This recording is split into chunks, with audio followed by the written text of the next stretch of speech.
Hello and welcome.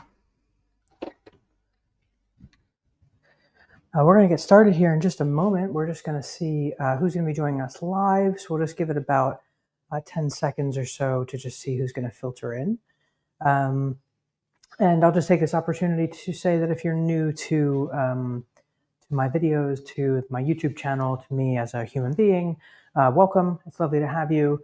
My name is Amy Levin. I'm a chocolatier and sort of a pastry chef, more a chocolatier. And I've been teaching for about 15 years, mostly chocolate, but also desserts over the years as well. I specialize in using all natural ingredients kind of as simply as possible, but when you're using all natural ingredients and you're trying to do things that are, I don't know, I suppose a little bit complex, or you're trying to replace certain ingredients, it can be a little bit less simple, but trying to keep things as simple as possible. Narit, welcome. Lovely to have you. All right, let's get started. So the light saga continues in the kitchen. The lights have been moved, and I'm just checking. It looks a little bit bright, but we'll see how it goes. So for today's class, we're doing hello, Antoinette, and welcome. Thank you for being here. We're doing really simple, no-churn ice cream pops. And we're using yogurt. This is Greek yogurt, so a full-fat yogurt. If you have tried making any kind of ice cream or anything like that at home or at work, whatever the case may be, you might find that it's kind of like, what's it called? Like you get icicles, like little like ice through the popsicles or fruit pops or whatever it is that you're trying to make. And that's because of water content. So when we're making any kind of popsicles or ice cream or anything like that, we want to be looking at using a pretty high fat mixture. So the high fat, but also the sugar helps as well, depending on the sweetener that you're using, things like that. I'm no expert in ice creams, but I've been tinkering around with some different things recently. And Claudine, welcome. And I'm just kind of figuring things out as I go. I'm no food scientist, but I do know that for making jams, for example, if you reduce a jam really far down and then you freeze it, it doesn't actually freeze solid because there's not enough water for it to freeze solid, but there's a lot of sugar, like natural sugars in the fruit. So it's that water that's going to make it freeze like solid. So it comes out of a mold, for example. So you want some degree of water content, but you don't want over the top. So you can do things with fruit where you reduce it down, like I say, like pretty far, and then you're going to get like popsicles maybe like this. So for example, if you wanted to do a fruit jam inside your yogurt pops, you'd want to really reduce that. You could reduce it right down into a sticky jam, add it in here. You're also then going to get optimal flavor from that because you're reducing the water down, you're reducing the sugar, you're condensing the flavors. Mix it through your yogurt. You probably wouldn't even need a sweetener in there, maybe just a dash of maple syrup or something.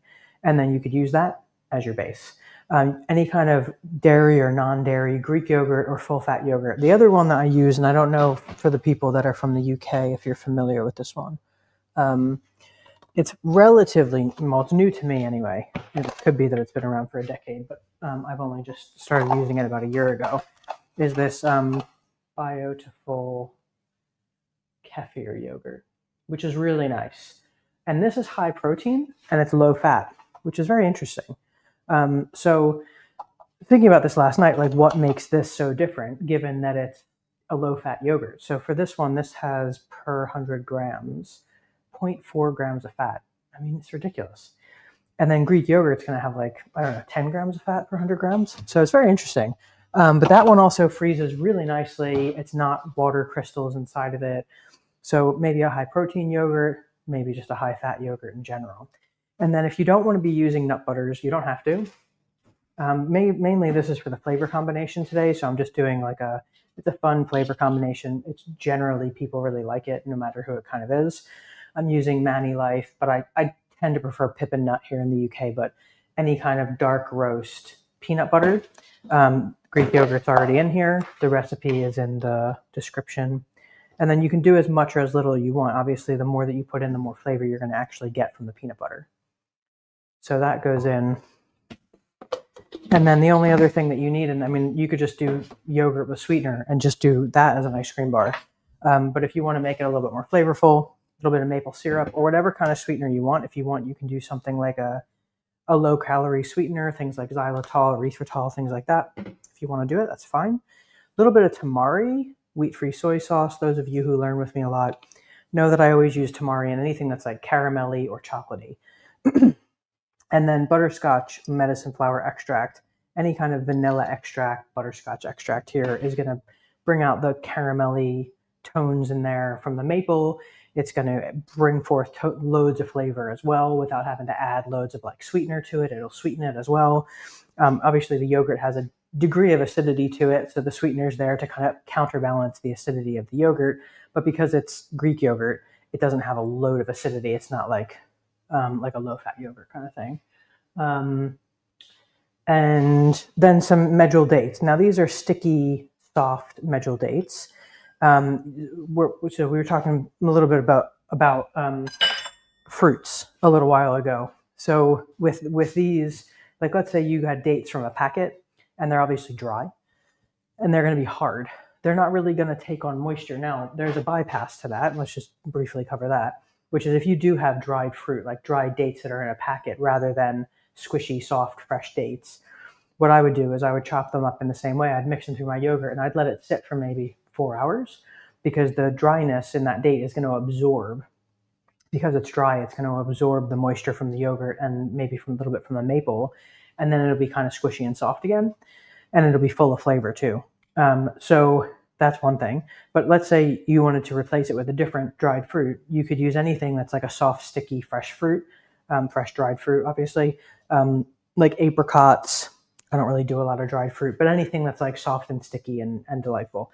From the freezer, these are going to be hard, but they're not rock hard, break your teeth hard, depending on your teeth. But the pop in general, once it's in the freezer, it goes a little bit hard, and it's kind of like ice cream. If you're going to have ice cream, you take it out of the freezer, you leave it for 10 minutes, 5 minutes, 10 minutes, you try to, and then you scoop it, and it's ready to be scooped and eaten. Same thing with the pops. Like you just have to leave them out for a little while if you feel like they're too hard when you take them out. So that's all of our ingredients. I think the only other thing I'm going to add to this is a pinch of sea salt, because everybody knows that I like sea salt. Natural flavor enhancer extraordinaire, and then just mix that up. You could throw some chocolate powder through here if you want to do chocolate popsicles. I have done mint ones where I don't put any nut butter in, or maybe I did cashew butter, but you don't have to put any nut butter in, especially if you're using a full-fat yogurt like Greek yogurt. And then spirulina, mint essential oil, vanilla. Those I really like a lot. A friend of mine came over recently and she had one and she didn't like the spirulina, but I quite like those ones. And then, yeah, so if you wanted to make a chocolate one, add chocolate powder in, and then you don't have to dip them in chocolate if you don't want to. We are going to dip these in chocolate. This is a tray lined with an acetate sheet. I tried doing these in a silicone mold, and I didn't like them really thick. I think they're really nice when they're small, and you bite through it and it's maybe, I'm trying to think, in maybe a 1/4 inch to like maximum 1/2 inch thickness. So when I'm scooping this out, I'm just getting some date, but not loads of date, and kind of scooping it into like a little mound. And also you could not use popsicle sticks and scoop them into mounds and then dip them in chocolate like you would dip anything else in chocolate like. So if you didn't want to do popsicles, you don't have popsicle sticks around at home, that's fine too. This makes like 4, but this tray only fits 3, so full disclosure. And Marie says dried figs goes with peanut butter. I was thinking about figs. I guess it just it depends on, like, because sometimes they're really dry, like actual dry, like paper dry. I have found it depends on the figs you're getting. I think you live in a place where figs are just like good quality though. Figs and peanut butter. Figs and almond. I don't know about peanut butter. Made them a little bit bigger to get them into 3. And then popsicle stick, optional. Get her in there. You just want to make sure it's nice and covered, because when you dip these in chocolate, you want good stability on the stick. I had seen these floating around on the internet. When was it? Like a year ago or something. And I was very skeptical about that they would be good. Pistachio paste? Absolutely. Why wouldn't you use pistachio paste? You mean pistachio butter, right? Like 100% pistachio butter when you say pistachio paste? Not like the pistachio cream that you can get, which has cream and stuff in. I'm sure that would also be nice, but I don't know how it would freeze. Popsicles, freeze them. Doesn't take long, actually. Maybe 4 hours from the freeze solid. Obviously, that's also going to depend on your freezer temperature. Mine is set at minus 18. And then for our dipping chocolate, and this is where some interesting stuff comes to light, depending on if you've done much of this or not. You may not know this. So when you're using dipping chocolate for anything that's like a dessert, if you want to cover something in chocolate, let's say a cake, a tart, whatever, if you're doing frozen treats specifically, if you're going to add this to ice cream, whatever the case may be, you don't want to be using tempered chocolate. People make the mistake, and I did years ago, of thinking that you should temper your chocolate when you're using it for cold stuff, and it just doesn't work very well, because when you bite into tempered chocolate and the thing is cold, it goes like wax in your mouth. So this is where, and also if you look at any sort of popsicles or anything you would buy from the shop, if you have a look at the ingredients, it'll say chocolate coating, and it'll take you through what's in that, which is going to have oil in it, because the oil stops the chocolate from trying to temper, it softens it, or having the issues that would occur when it tempers anyway. It inhibits tempering and that crystal formation, and it keeps it really soft, so that when you do eat it, because obviously it's going to be in the freezer anyway, when you eat it from the freezer, it'll just snap and crack, and you'll have that shell that you know of when that you're familiar with, I should say, from when you buy popsicles. Claudia, yes, pistachio paste, which is used for Dubai bars. Yeah, as long as it's 100% pistachio butter, I don't see why you wouldn't be able to use it.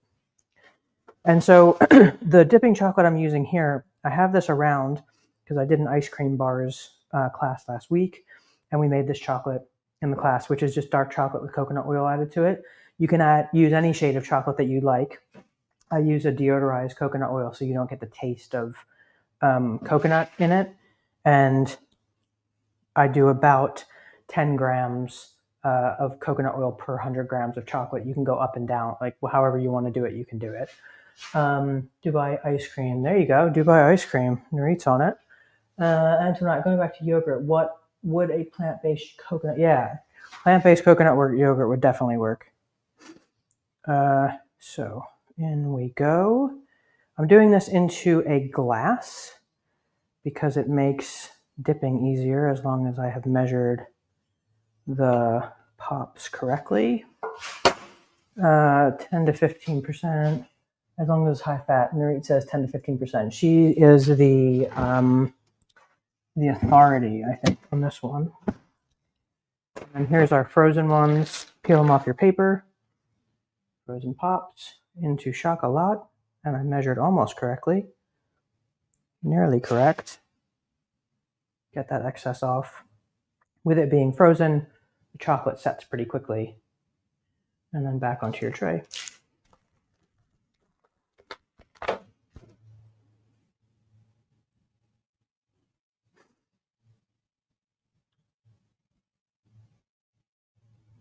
You could put some chopped nuts through the chocolate if you want to have a little bit of a crunchiness through there.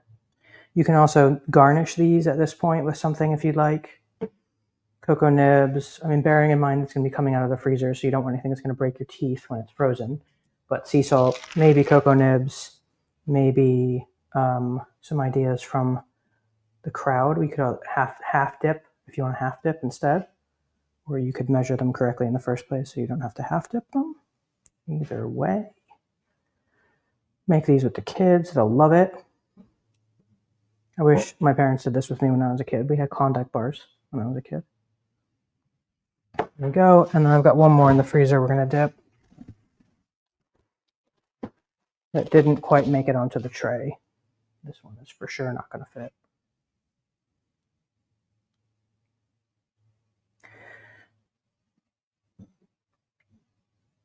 And we've got some conversation. Let's see. Sea salt, definitely sea salt. Yeah, sea salt is always yes in my book. And you can do as much or as little of a shell as you'd like here. And do it a lot cleaner than I'm doing it as well.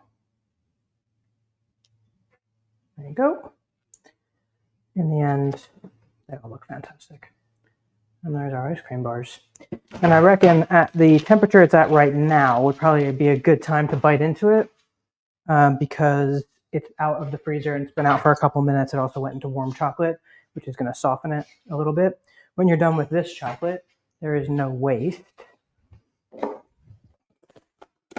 Just make sure if you do work with chocolate, make sure you label your container dipping chocolate or whatever so that you know that there is coconut oil in there, because that's not going to temper that chocolate. So you don't want to be trying to use that to make chocolate bars, for example. So that can go right back into your container and ready to use next time. It's probably the only reason I wouldn't put things through the dipping chocolate if I was at home. I'd probably garnish the bars instead. So then if you wanted to make mint bars, for example, and you put almonds through, you might not want mint and almond bars. All right, let's see what one of these bars look like if we crack it open with a knife.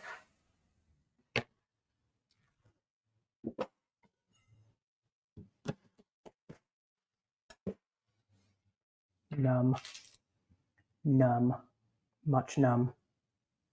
These are Delicioso bars. There we go.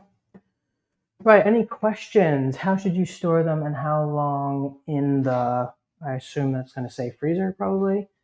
I don't know, as long as they're going to actually keep. Obviously, airtight container in the freezer so that they don't get freezer burnt. I can't see why they wouldn't last a good month, 2 months in the freezer. Once they're frozen, they're protected from, you know, any kind of bacterial growth or the yogurt going off or anything like that. Freezer, yes. Yeah, so that's it. Easy peasy. Any questions, flavor ideas you want to pass by or have a chat about while we're here? Anything else while you're having a think? Do they taste sharp-ish like yogurt or sweeter like ice cream?